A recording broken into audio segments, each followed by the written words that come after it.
Assalamualaikum warahmatullahi wabarakatuh.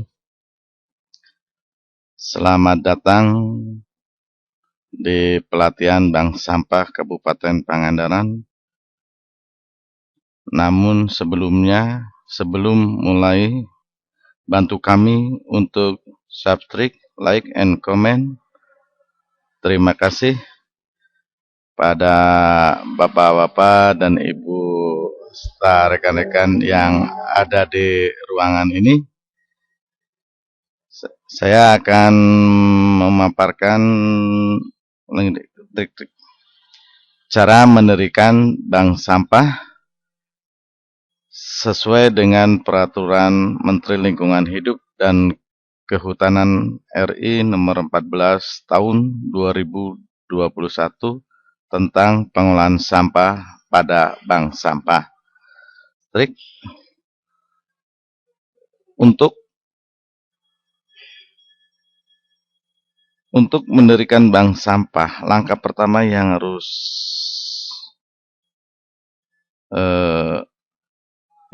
maaf dulu ya. Ini Permen LH nomor 14 tahun 2021 bab 1 tentang ketentuan umum. Pasal 1, sampah adalah sisa kegiatan sehari-hari manusia dan atau proses alami yang berbentuk padat. Bank sampah adalah fasilitas untuk mengelola sampah dan dengan prinsip 3R, teredukasi, root, dan recycle, sebagai sarana edukasi, perubahan perilaku dan pengolahan sampah, dan pelaksanaan ekonomi sirkuler yang dibentuk dan dikelola oleh masyarakat, badan usaha, dan atau pemerintah daerah.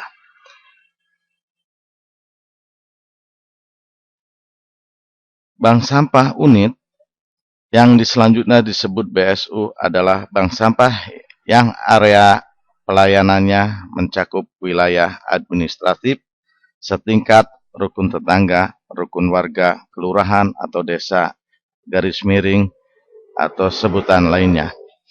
Bank sampah induk yang selanjutnya disebut BSI adalah bank sampah yang area pelayanannya mencakup wilayah administrasi kabupaten garis miring kota.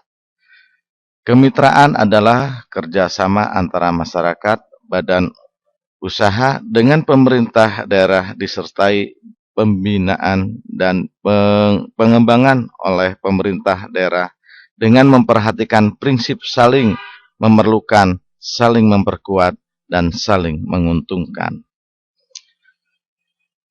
Pasal 2, pemerintah daerah dan masyarakat bertanggung jawab melakukan pengolahan sampah. Sampah yang dikelola meliputi sampah rumah tangga dan sampah sejenis sampah rumah tangga. Dalam pengolahan sampah, pemerintah daerah dan masyarakat dapat membentuk bank sampah. Bank sampah harus memenuhi pengolahan sampah, fasilitas bank sampah, dan tata kelola bank sampah. Next. Persyaratan bank sampah antara lain: pengelolaan bank sampah meliputi pengurangan sampah dan penanganan sampah. Pengurangan sampah dilakukan melalui kegiatan pemanfaatan kembali sampah. Yang ketiga, penanganan sampah dilakukan melalui kegiatan pemilahan sampah, pengumpulan sampah, dan pengolahan sampah.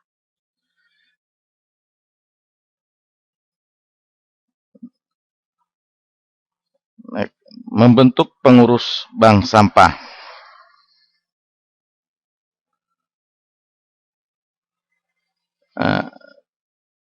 Bank sampah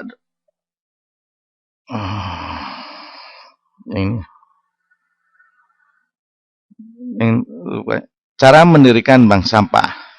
1. Membentuk pengurus bank sampah.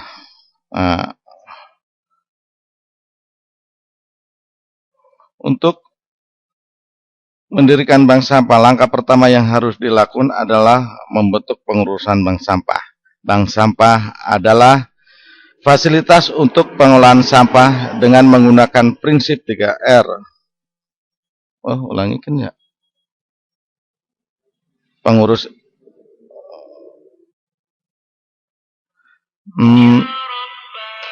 aduh.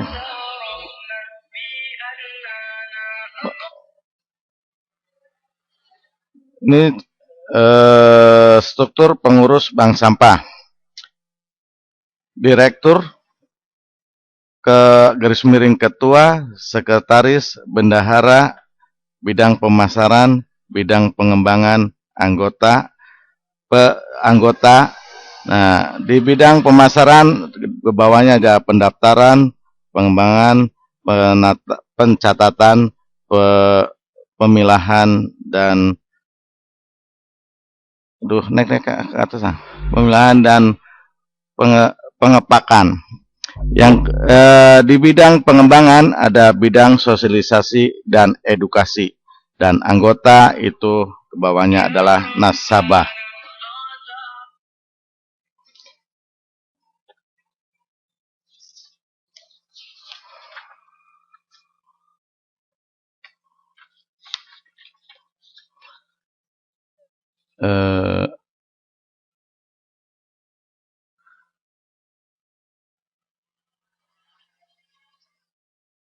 Nah, ini struktur bank sampah bisa seperti ini, yaitu ada direktur, terus sekretaris, manajer keuangan, manajer humas, manajer produksi, organisasi, anggota, nasabah, dan nasabah.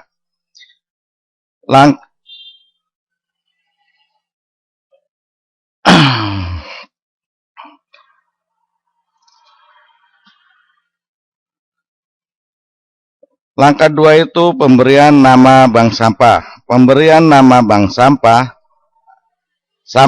amat sangat penting karena sebagai identitas dan organisasi tersebut.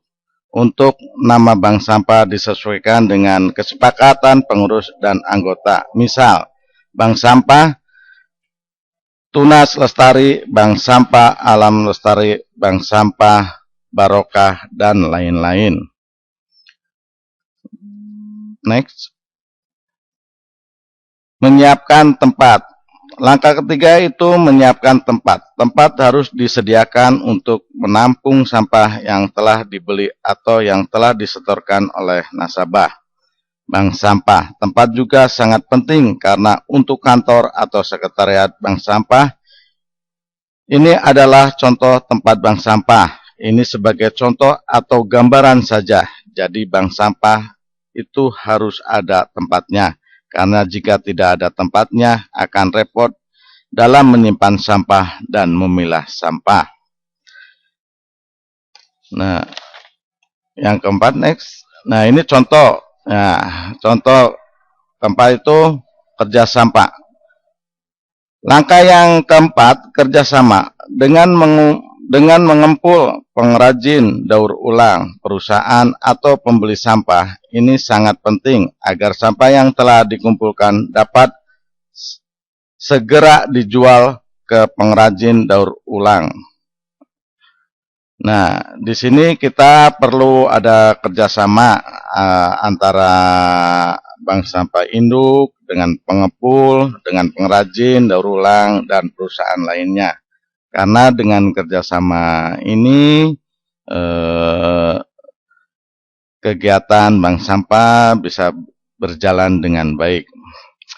Next, langkah kelima yaitu menyiapkan alat-alat operasional untuk bank sampah, antara lain timbangan, karung-karung besar untuk menyimpan sampah, alat transportasi, mobil pick-up, tas, VR, serta alat-alat lainnya yang dibutuhkan. Nah, contohnya ini nih.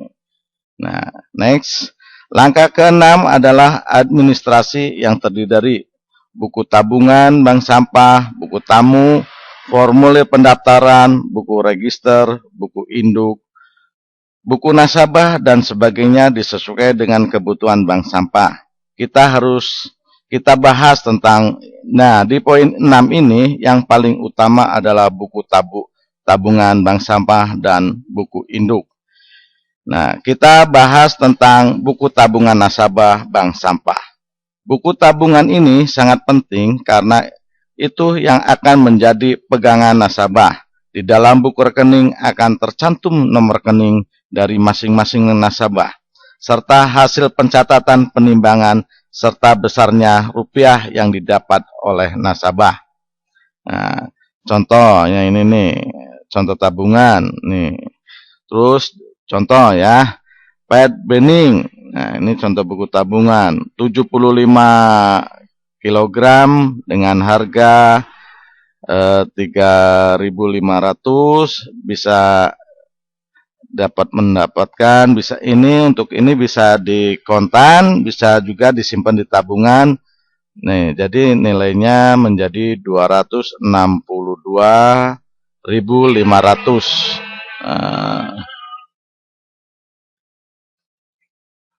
Ya, jadi di sini harganya bisa ditulis 3.500. Nah, di sini untuk anggota ada kewajiban menabung sekitar Rp500. Jadi perhitungannya 75 kilogram kali 500 jadi 37.500. Nah, di sini dapat untuk dapat menguntungkan bagi setiap nasabah dengan adanya buku tabungan ini. Dan langkah ketujuh yaitu menentukan jadwal operasional. Menentukan jadwal operasional kerja bank sampah seperti seminggu sekali, 2 minggu sekali, sebulan sekali, dan jamnya ditentukan pagi hari dan sore hari sesuai dengan kesepakatan. Selain jadwal, perlu diinformasikan terkait alur bank sampah dari mulai pemilahan sampah di rumah, menyetorkan sampah ke bank sampah, dilakukan pendaftaran, melakukan penimbangan sesuai dengan jenis sampah, melakukan pencatatan di buku rekening, dan buku administrasi lainnya. Kemudian dilakukan cross-check pemilahan sampah. Kemudian dilakukan pengemasan dan pengepakan barang yang akan dikumpulkan. Terus yang selanjutnya, barang yang telah dilakukan pengepakan dapat dijual ke pembeli sampah. Nih, next. Nah, ini yang poin 8, ini yang poin yang sangat penting, Bapak-bapak, Ibu-ibu. Ya. Untuk langkah ke-8 yaitu langkah yang sangat penting untuk dilakukannya sosialisasi dan edukasi kepada masyarakat tingkat RT, dusun, desa, organisasi kemasyarakatan, atau PKK, Karang Taruna, tokoh agama, instansi pemerintah, instansi pendidikan, pelaku usaha, dan lain sebagainya. Sehingga masyarakat bisa lebih paham tentang bagaimana mengolah sampah dan memilah sampah, sehingga sampah menjadi siap diolah, siap dijual. Nah, di sini pentingnya edukasi. Ini yang paling wajib sekali di poin 8, karena dengan edukasi masyarakat akan bisa mengerti tentang pengolahan sampah dan akan memberikan nilai yang ekonomis. Bapak-bapak, ibu-ibu yang saya hormati, mungkin demikian yang dapat kami share terkait cara mendirikan bank sampah. Semoga bermanfaat. Salam 3R. Yuk, oleh sampah dari rumah, mulai dari saya, kamu, kami, dan kita semua guna mewujudkan ekonomi sirkular serta lingkungan yang bersih dan sehat. Terima kasih. Assalamualaikum warahmatullahi wabarakatuh.